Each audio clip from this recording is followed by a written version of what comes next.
बिस्मिल्लाहिर्रहमानिर्रहीम। अस्सलामुअलैकुम। आप देख रहे हैं हालात। मैं हूं सईद चौधरी।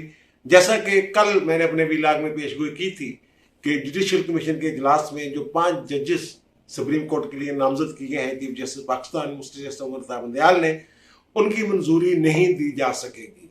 आज ऐसा ही हुआ और खबरें ये आई कि जनाब वो नाम मुस्तरद कर दिए गए हैं मुकम्मल तौर पर। और दूसरी तरफ जो सुप्रीम कोर्ट ने प्रेस रिलीज जारी की है उसमें कहा गया है कि अजलास मौखर हुआ है और अजलास के दौरान किस वक्त चीफ जस्टिस पाकिस्तान वॉकआउट किया उन्होंने और उनके साथ कौन से जजेस थे जो अजलास से उठकर गए। और फिर अटॉर्नी जनरल अख्तर असाफ अली का एक कमजोर जो किरदार है इस सारे मामले में सामने आया है। वो जूम पे थे, वो और जस्टिस काजी फाइजी साहब दोनों, लेकिन अख्तर असाफ अली साहब एक मौके पे कमजोरी दिखा गए जिसकी वजह से सुप्रीम कोर्ट को ये प्रेस रिलीज जो है ये जारी करने का मौका मिला। इसकी तफसीलात हम बयान करेंगे। और फिर पीडीएम का इजलास था जिसमें बड़े अहम फैसले किए गए हैं, वो तफसीलात आप तक पहुंची जाएंगी। और फिर क्या फॉरेन फंडिंग केस जो है पीटीआई के खिलाफ, जिसे ममनुआ फंडिंग केस वो कहते हैं, उससे कोई ज्यादा तो बस्ता नहीं करके बैठे हुए लोग या जो हुकूमत है या पीटीआई के मुखालफिन है, वो कोई ज्यादा तोक़ुआत या उम्मीदें वाबस्ता करके अगर बैठे हुए हैं तो वो कैसे बैठे हुए हैं, इस पर बात करेंगे। पहले बात करते हैं जनाब जुडिशल कमीशन के इजलास की। 5 नाम वहां जेर गौर आए। एक पेशावर हाई कोर्ट के चीफ जस्टिस थे, 3 जूनियर जजेस थे, चौथे से शुरू होके सिंध हाई कोर्ट के, और फिर चौथे नंबर के जज लाहौर हाई कोर्ट के, वो जनाब इनको सुप्रीम कोर्ट का जज मुकर्रर कर दिया जाए। तो उस पे जो प्रेस रिलीज है वो क्या कह रही है, जरा हम आपको स्क्रीन पे दिखा रहे हैं वो प्रेस रिलीज। वो ये कहते हैं कि जनाब मिस्टर जस्टिस उमर अता बंदयाल साहब हैं, उन्होंने तजवीज़ किया कि जनाब अजलास मौखर कर दिया जाए। बहस हुई, बहस मुबासे के बाद उन्होंने ये कहा कि जनाब अजलास मौखर कर दिया जाए। और फिर इसलिए मौखर कर दिया जाए कि ये जजेस, जिन 5 जजेस को जेर गौर लाया गया, उनके बारे में कोई एडिशनल डाटा और इंफॉर्मेशन जो है वो पेश कर सकें ताकि। और फिर ये भी वो कहते हैं कि जनाब तय हुआ कि वो चाहें तो इन नामों के अलावा मजीद नाम भी जो है वो शामिल कर सकते हैं आइंदा कंसिडरेशन के लिए अगले इजलास में। और इजलास जो है वो कहते हैं कि उसकी तारीख जो है वो बाद में दी जाएगी, अभी तारीख नहीं दी गई। अच्छा, प्रेस रिलीज ये बता रही है कि मिस्टर जस्टिस एजाज अल एहसन, मिस्टर जस्टिस सजाद अली शाह, खुद चीफ जस्टिस ज़हारा तजवीज़ उन्होंने दी थी, और जस्टिस रिटायर्ड सरमद जलाल उस्मानी जो कि मेंबर हैं कमीशन के, उन्होंने ये तायद की इस तजवीज़ की जो चेयरमैन उमर अता बंदयाल ने दी थी। और फिर एक और नाम जो है वो कहते हैं अटॉर्नी जनरल अख्तर असाफ ने भी ये कहा प्रेस रिलीज के मुताबिक कि अजलास मौखर कर दिया जाए इन बातों के लिए कि मजीद डाटा और इंफॉर्मेशन जो मौजूद नाम है, मुजवजा नाम है, उनके हवाले से और नए नाम जो है शामिल करने के लिए ये उन्होंने ये कहा। ये कोई पहला मौका नहीं है कि जुडिशल कमीशन में मंजूरी नहीं हो सकी। जब आयशा मलिक को, जो लाहौर हाई कोर्ट की जूनियर जज थी सीनियरिटी लिस्ट में, उनको सुप्रीम कोर्ट में ले जाने की कोशिश की, जस्टिस उस वक्त चीफ जस्टिस गुलजार साहब थे, तो वो भी पहली कोशिश नाकाम हो गई थी। 4-4 से वो टाई हो गया था जुडिशल कमीशन का जो इजलास था। और जब शुरू में ये जुडिशल कमीशन बना था तो बड़ा होल्ड था इफ्तिखार अहमद चौधरी का, लेकिन वो भी एक मरहले पे जो मिस्टर जस्टिस खलील रहमान रमदे हैं, उनको रिटायरमेंट के बाद एक दफा एडिशनल जज लगा दिया गया था सुप्रीम कोर्ट का, वो दोबारा फिर उन्हें एडिशनल जज मुकर्रर करवाना चाह रहे थे, लेकिन उनकी भी वो मंजूरी नहीं हो सकी थी, वो मामला भी मौखर हो गया था। बाइज्जत तरीका ये होता, वो कह दिया जाता है जनाब मौखर हो गया, ये एक बाइज्जत तरीका है। लेकिन यहाँ जो खुल्लम खुल्ला मामला थे, जो अंदर बहस हुई, बड़ी खुल के बहस हुई, और जूनियर जजों पे एतराज़ात, रूल्स नहीं है, जवाबत नहीं है, ये नहीं है, वो खुलकर जिन लोगों ने मुखालफत की वो थे सरदार तारक मसूद साहब जो चीफ जस्टिस के बाद सीनियर मोस्ट जज हैं, फिर जस्टिस काजी फाइजी साहब जो जूम पर थे वहाँ से वीडियो लिंक के जरिए स्पेन से, और फिर हमारे आजम नज़ीर तारक जो वज़ीर कानून है, और जो वकला के नुमाइंदे हैं अख्तर हुसैन साहब वो मेंबर हैं। ये चीफ जस्टिस का इख्तियार नहीं होता कमीशन बनाना, ये आइन में दिया गया है कि चीफ जस्टिस समेत 5 जजेस जो है वो सुप्रीम कोर्ट के होंगे, एक रिटायर्ड जज होगा, अटॉर्नी जनरल होगा, वजीर कानून होगा और एक वकला का नुमाइंदा जो पाकिस्तान बार काउंसिल जो है वो नामजद करेगी। तो वहां ये सूरत होगी। और अब अंदर की स्टोरी ये है कि 5 लोगों ने कहा डिसअप्रूव्ड। जब वोटिंग हुई है तो वोटिंग के मौके पे अटॉर्नी जनरल अशतर साफ अली साहब भी इन नामों को मुस्तरद करने वालों में शामिल थे। इन लोगों ने, जैसे मैंने जिक्र किया कि जस्टिस तारिक मसूद, काजी फायज ईसा, आजम तारड़, वकला नुमाइंदे जो अख्तर हुसैन साहब हैं और अशतर, इन्होंने जब वोटिंग हुई तो उन्होंने तमाम नामों के बारे में कहा डिसअप्रूव्ड। जब डिसअप्रूव्ड कहा तो उसके बाद जो चीफ जस्टिस साहब हैं, अभी मीटिंग चल रही थी, खत्म नहीं हुई थी, तो वो उठ के चले गए। एक तरह से उन्होंने वॉकआउट कर दिया और अकेले नहीं गए, उन्होंने मिस्टर जस्टिस एजाज अल एहसन साहब का हाथ पकड़ा है और हाथ पकड़कर वो चले गए हैं। उसके बाद क्या हुआ, वो प्रेस रिलीज ये कह रही है कि अशतर साहब ने कह दिया कि ठीक है जनाब मौखर कर ले इसको। अगर अशतर साहब अली साहब कमजोरी ना दिखाते अटॉर्नी जनरल साहब और डिसअप्रूव्ड वाली बात पे अपनी कायम रहते दिगर 4 मेंबरान की तरह, तो ये मुस्तरद वाला जो मामला है, ये ऐसी प्रेस रिलीज जारी नहीं हो सकती थी। इसका मतलब है कि अशतर साहब ने कहा है बीच में कि चलो ठीक है जनाब मौखर कर दो, इसको मौखर समझा जाए, यानी वो दोबारा नाम ये कंसीडर हो सकते हैं मजीद एडिशनल डाटा और एडिशनल इंफॉर्मेशन के साथ। अगर वो भी वोट खिलाफ दे देते तो फिर ये आना था कि जनाब ये दोबारा कंसीडर नहीं हो सकते थे नाम। एक नाम पेशावर वाले तो शायद कंसीडर हो जाते, क्योंकि जिस बुनियाद पे एतराजात किए जा रहे थे कि सीनियर जजों को क्यों नजरअंदाज किया जा रहा है, जबकि पेशावर हाई कोर्ट के चीफ जस्टिस थे, वो तो सीनियर है, उनको शायद में भी दोबारा कंसिडर कर लिया जाता। और एक खबर वो अंदर से ये भी आई है कि इब्तिदा में शुरू में वोटिंग से पहले जो जस्टिस रिटायर्ड सरमद जलाल उस्मानी साहब हैं, उन्होंने भी सिंध हाई कोर्ट के 2 जजों पे कुछ तहफ़्फ़ुज़ात का इजहार किया था। और एक बात जो वहाँ ये सुनने में आई है कि जो सजाद अली शाह साहब है जो 13 अगस्त को रिटायर हो रहे हैं, उनकी रिटायरमेंट से पहले ही उनकी सीट यानी खाली होने से पहले ही उस पर तकर्रर पर ये गौर किया गया इस जुडिशल कमीशन के इजलास में। तो उस पर भी कुछ लोगों के तफजात थे जनाब के 13 अगस्त आलम दे, पहले ही सीटा पुर करी जा रहे हो, हले सीट खाली ही नहीं हुई, पहले ही तुम कही जा रहे हो जनाब ये कर दे और वो कर दे। तो और फिर इसमें 13 जुलाई के बाद सूरत और जुडिशल कमीशन में गंभीर हो जाएगी। चीफ जस्टिस साहब के जो हम ख्याल लोग हैं उनकी तादाद मजीद कम है। जो मैंने नाम भी कल बताए थे कि कौन लोग चीफ जस्टिस के साथ उनकी तायद करेंगे और कौन से लोग हैं, मेंबर हैं जुडिशल कमीशन के जो मुखालफत करेंगे। तो बिल्कुल उन्हीं खतूत पे ये सारा कुछ अदालत में कमीशन के इजलास में हुआ। तो वो सजाद अली शाह साहब जब 13 अगस्त को रिटायर हो जाएंगे तो फिर जो सीनियर जज होंगे मिस्टर जस्टिस सैयद मंसूर अली शाह साहब, वो इस बेंच में शामिल होंगे। उन पे अब बहुत सारी बातें हैं कि वो जब जस्टिस काजी फायज ईसा वाला केस था तो शायद जस्टिस मंसूर अली शाह कोई पीछे बैठ थे, कोई कानूनी मशावरत कर रहे थे, मशवरे दे रहे थे, बहुत सारी बातें इस तरह की हो रही है यार। बहरहाल मैं लाहौर हाई कोर्ट में वो जज रहे हैं, चीफ जस्टिस रहे हैं। मैं जिस सैयद मंसूर अली शाह को मैंने देखा है अदालत में, वो अपराइट आदमी है, अपनी मर्जी करने वाला बंदा है, किसी की सुनता नहीं है। जो उनके ख्याल में आइन और कानून के मुताबिक होता है, जो उनके ज़मीर के मुताबिक होता है, जो उनके हलफ के मुताबिक होता है, उसके मुताबिक चलते हैं। बहरहाल खबर यही है कि 5 लोगों ने कहा डिसअप्रूव्ड। फिर उसके बाद चीफ जस्टिस ने हाथ पकड़ा मिस्टर जस्टिस एजाज अल एहसन साहब का और हाथ पकड़ के ले गए उन्हें अपने साथ। और उसके बाद प्रेस रिलीज जारी की गई, इजलास मुखर कर दिया गया है क्योंकि अशतर साफ अली साहब ने थोड़ी सी, मैंने पहले भी कहा, कमजोरी दिखाई। या क्या किया, या ज़ाहिर अटॉर्नी जनरल का काम भी होता है कि वो कहते हैं ना कुछ लोग के जनाब उनको इरफान कादर को क्यों नहीं अटॉर्नी जनरल बनाया जा रहा। तो मेरी बात हुई थी हुकूमत के जुम्मेदारान से, तो उन्होंने कहा जनाब वो सीधी लड़ाई करनी हो अदलिया के साथ फिर तो ठीक है, लेकिन अटॉर्नी जनरल का काम होता है कि पुल का किरदार अदा करता है इंतजामिया और अदलिया के दरमियान।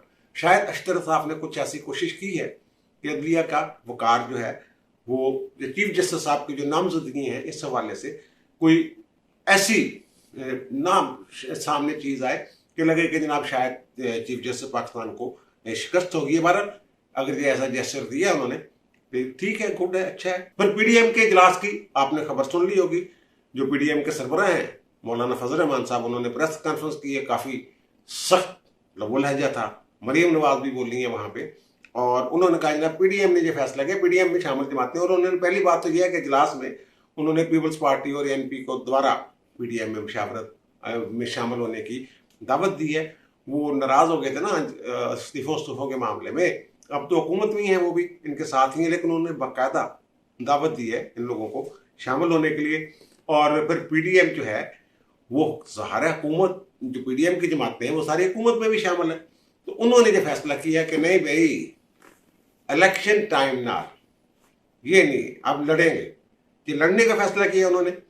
लंदन से नवाज शरीफ साहब भी वीडियो लिंक के जरिए वो शामिल हो गए और दूसरे जो भी अंदर हुआ। बारह नतीजा उसका ये है कि नहीं, नसना नहीं हैगा, लड़ना हैगा और खान साहब के थले जो अगर लमलेट नहीं होना, थले नहीं लगना, ये वहां तय हो गया। और दूसरी बड़ी अहम बात जो हुई है वहां पे वो ये है कि जैसे पीटीआई की हुकूमत ने 63A की तशरीह के लिए रेफरेंस भेजा था, सदारती रेफरेंस, इसी तरह इस हुकूमत ने जो फैसला, पीडीएम ने फैसला किया है, ये वैसे तो हुकूमत ने काबीना के इजलास में भी ये चीज जो है वो डिस्कशन हो चुकी है कि दोबारा सदारती रेफरेंस भेजा जाए कि ये 3 जजों ने जो ये ऑब्जर्वेशन दी है या फैसला दिया है कि 63A के हवाले से कि जो खुद ही सेल्फ एक्सप्लेनेटरी आर्टिकल है उसकी एक मजीद तशरीह करके नया आइन लिख दिया उन्होंने।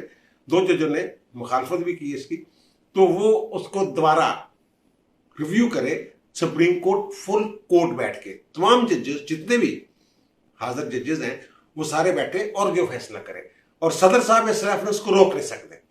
अगर काबीना ये रेफरेंस भेजती है तैयार करके तो इसको वो सदर साहब ये नहीं कह सकते, कुछ दिन के लिए रोक सकते हैं लेकिन वो इसको परमानेंट रोक नहीं सकते। अगर 63A की तशरीह दोबारा हो जाती है और ये चीज खत्म हो जाती है कि उनके वोट ही नहीं गिने जाएंगे जो मनहरफ अरकान है, तो फिर सूरत हाल है, सियासी सूरत हाल ये बदल जाएगी। अब ये सुप्रीम कोर्ट पे डिपेंड करता है। हो सकता है सुप्रीम कोर्ट ये भी कह दे कि जनाब जो पहले जिस पे अमल हो गया वो पास्ट एंड क्लोज ट्रांजेक्शन है, उसको छोड़ दे, चैप्टर क्लोज हो गया है। ये भी कह सकती है नहीं जनाब ये पहले दिन से शुरू होगी। ये भी कह सकती है कि जनाब जो इस तशरीह से पहले इकदाम हो चुके थे, जैसा कि हमजा शहबाज का इलेक्शन जो है वो तो इस जो फैसला है 63A का उससे पहले हो चुका था। और बहुत सारे जो रिटायर्ड जजेस हैं, सीनियर वकला, वो कहते हैं जनाब इसका माजी से इतलाक नहीं हो सकता था, ये ऐसे ही इतलाक हो। अगर ऐसे ही तस्लीम कर लिया इन्होंने, हमजा साहब ने और सब ने मिल मिला के, वो अगर उसी दिन जब 1 जुलाई को अदालत में मामला था उस वक्त जरा तकड़े होते। इसी तरह के इनके अटॉर्नी जनरल है और इसी तरह के ये खुद भी हैं, बीच में लमलेट हो जाते हैं।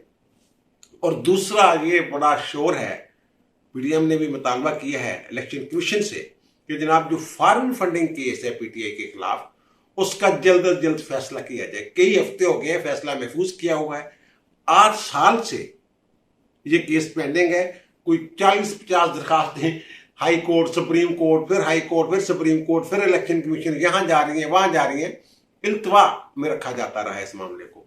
और जो रिकॉर्ड सामने आया है वहां, और जो उन्होंने खुद भी इंक्वायरी की है, उसमें बहुत सारे ऐसे मामला हैं जिनकी बुनियाद पे पीटीआई के लिए बहुत मुश्किलात पैदा हो सकती हैं।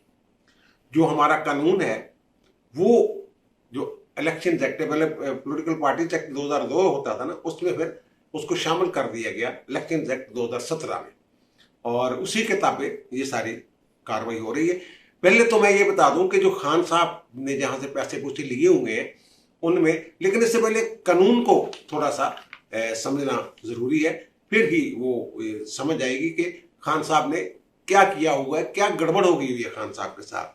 वो ये है कि जनाब जो ये एक्ट जिसका मैं जिक्र कर रहा हूं उसकी शेक 204 सब आर्टिकल 3 वो ये कहता है कि कोई भी सियासी जमात डायरेक्ट या इनडायरेक्ट किसी गैर मुल्की हुकूमत, किसी गैर मुल्की फर्द, किसी मल्टीनेशनल कंपनी, किसी प्राइवेट कंपनी, किसी गैर मुल्की फर्द से चंदा चुंदा फंड नहीं ले सकती। ये बड़ा क्लियर उसमें ये लिखा हुआ, लेकिन उसमें जो डुअल नेशनल है पाकिस्तानी तारकिन वतन, वो फंड दे सकते हैं। और वो पाकिस्तानी जिन्होंने पाकिस्तान की नेशनैलिटी नहीं है, मजबूरन उनके पास, लेकिन वो तारकिन वतन समझे जाते हैं, पाकिस्तान छोड़ दिया हुआ उन्होंने, लेकिन वो पाकिस्तानी ही कंसिडर होते हैं। नादरा एक सर्टिफिकेट जारी करती है या कार्ड जारी करती है, वो कार्ड होल्डर हैं अगर, फिर वो दे सकते हैं फंड किसी भी पाकिस्तानी सियासी जमात को। और फिर जनाब इसमें जो इनके रिकॉर्ड के मुताबिक, अपने रिकॉर्ड के मुताबिक, वो तो छोड़ देने के 8 अकाउंट छिपाए हुए थे, फिर 54 अकाउंट निकले, फिर 28 अकाउंट इधर चले गए, इस तरह की बातें तो छोड़ दें। इन्होंने प्राइवेट कंपनियों से और मल्टीनेशनल कंपनियों से इन्होंने फंड लिए हुए बाकायदा उनके नाम पे। वो आरफ नकवी वाला तो आपको पता ही होगा, वो भी सामने आ चुकी है, जो उन्होंने एक बनाई हुई थी दुबई में, कोई क्रिकेट का उन्होंने बनाई हुई थी क्लब शराब, उन्होंने भी पैसे पूछते दिए थे। और फिर डिंग डांग पता नहीं क्या वहां से आए हुए हैं। और फिर बहुत सारे ऐसे लोग हैं, ये आपके लिए हैरत की बात होगी कि इसराइली नजात जो लोग हैं उन्होंने पैसे दिए हुए हैं फंड में पीटीआई को। बहुत सारे अमरीकी हैं, वो यूएस नेशनल हैं, लेकिन यहूदी हैं, और यहूदियों की मुख्तलिफ एनजीओस जो यहूदियों के लिए काम करती हैं उनके बाकायदा रुकन है वो। और ये आपके लिए में होना चाहिए कि यहूदी दुनिया का किसी मुल्क में भी रहता है, वो इसराइल का शहरी भी होता है। बरतानिया से भी ऐसे लोगों के फंड आए हुए हैं, बहुत सारे मामला ऐसे हैं। और फिर भारत की एक खातून है, लेकिन वो उनके कहा जा रहा है कि 29,000 या 30,000 डॉलर उन्होंने भी दिए थे, भारतीय खातून है, लेकिन वो उसके शौहर है वो पाकिस्तानी है, वहां से शायद ये बच जाए। और पाकिस्तान में माजी में जो फॉरेन फंडिंग की बुनियाद पे जो जमात थी, जो बशानी साहब ने बनाई थी मशरकी पाकिस्तान में, एएनपी नैप नेशनल अवामी पार्टी, और पाकिस्तान में इधर भी वो थी, तो उसमें भुट्टो साहब ने पाबंदी लगा दी थी इस बुनियाद पे कि ये पता ये चला था कि भारत से फंडिंग होती रही थी उस जमात को। और फिर ये भी है कि वो जब नैप पे बंदी लगी तो फिर एएनपी बन गई, वो नई से फिर नई जमात भी बन सकती है, ये तो कोई इशू नहीं ऐसा, लेकिन जमात पे पाबंदी जो है वो लग सकती है। और ये जो कानून है, ये जिसका मैं जिक्र कर रहा हूँ, इलेक्शंस एक्ट 2017, उसकी शिक है 204। वो ये कहती है कि इलेक्शन कमीशन को अगर पता चलता है कि ममनुआ फंडिंग हुई है, तो वो सजा सुन लेना, आप सजा क्या हो सकती है, तो वो उसको भक्त सरकार वो तमाम फंड्स जो हैं वो जब्त कर सकते हैं। ये तो एक सजा होगी। अब पाबंदी शबंदी वाली बात किधर चलेगी कि पाबंदी कैसे लग सकती है? ये देखे ना, ये लग ऐसे रहा है कि फॉरेन फंडिंग वाला जो केस है, इसमें इंतहाई अगर सजा देता है तो फिर भी इलेक्शन कमीशन के पास पाबंदी लगाने का इख्तियार नहीं है। ये कहीं नहीं लिखा हुआ इलेक्शन कमीशन के बाद को किसी सियासी जमात पर पाबंदी लगा सकता है, लेकिन उसके लिए वो प्रोसेस शुरू कर सकता है। वो आर्टिकल है उसी जिसका मैं जिक्र कर रहा हूं, एक्ट का 210। वो अगर समझता है इलेक्शन कमीशन कि कोई सियासी जमात जो मुल्की सालमियत या हाकमियत आला के लिए खतरा है, या हमारे जो ऐसे ममालिक जो हमारे दोस्त नहीं है वहां से उन्हें फंडिंग होती रही है, तो फिर वो हुकूमत को एक रेफरेंस बना के भेज सकता है कि जनाब ये मामलात हैं इस जमात के, और फिर हुकूमत को वो सिफारिश कर सकता है। और आइन के तहत जो इलेक्शन कमीशन का हुक्म होता है, वो पाबंद है हुकूमत कि उसको लाजमी तौर पर उस पर अमल दरामद करे। अगर वो भेज देता है इलेक्शन कमीशन इनके खिलाफ रेफरेंस, तो फिर उसी कानून की शिक जो 212 है, वो ये कहती है कि वो रेफरेंस जो है कलदम करने के लिए भी भेज सकता है। और कानून के तहत, आइन के तहत फिर हुकूमत जो है पाबंद है कि वो उस पर जो कार्रवाई है रेफरेंस पे वो कर। अब कार्रवाई कैसे होती है, ये आइन का आर्टिकल 17 है। ये भी आपको दिखा देते हैं ये कहते हैं कि पाकिस्तान की हाकमियत आला, सालमियत, अमन अम्मा, अखलाक के मफाद में कानून की रोह से आयद करदा कोई मकूल पाबंदियाँ होती हैं, उनके ताबे कोई भी शहरी यूनियन, अंजुमन, जमात वगैरह बना सकते हैं, जिसका 63A वाले फैसले में बड़ा जिक्र किया 3 जजों ने। और फिर यानी कि जो सरकारी मुलाजम ना हो और मुल्की मफाद के खिलाफ या सालमियत के खिलाफ जो कवानीन है उनकी ज़द में ना आता हो, तो वो एक पार्टी तश्कील दे सकता है और हर शहरी उसका रुकन हो सकता है। और फिर उसमें ये एक बात है कि अगर वफाकी हुकूमत समझती है, उसी में लिखा हुआ है 17(2) में आर्टिकल, वहां वो कहती है कि अगर हुकूमत समझती है कि ये जमात जो है इसकी जो हरकतें हैं ये पाकिस्तान की हाकमियत आला और सालमियत के लिए नुकसानदेह है, तो वो उसे कलदम करने के लिए उस जमात को एक रेफरेंस बनाती है। पहले वो फैसला करती है और फैसला करने के बाद 15 दिन के अंदर अंदर, अब ये फैसला करना है इलेक्शन कमीशन ने। रेफरेंस इलेक्शन कमीशन अगर बनाता है, अगर नहीं भी बनाता तो फिर भी हुकूमत के पास ये इख्तियार है कि फॉरेन फंडिंग वाला केस अगर साबित हो जाता है, इलेक्शन कमीशन फैसला दे देता है, तो फिर ये पाबंदी लगा सकती है। और जैसे कि इन्होंने ये तहरीक लब्बैक पे जब पाबंदी लगाई एक काबीना ने, तो मैंने ये कहा था कि आइन के जब तक आइन के आर्टिकल 17 के तहत कार्रवाई नहीं होती, तहरीक लब्बैक कलदम नहीं हो सकती। और ऐसा ही हुआ था, उधर उन्होंने उसको कलदम किया हुआ था और उधर वो इलेक्शन लड़ रही थी, क्योंकि वो इलेक्शन कमीशन में रजिस्टर्ड है।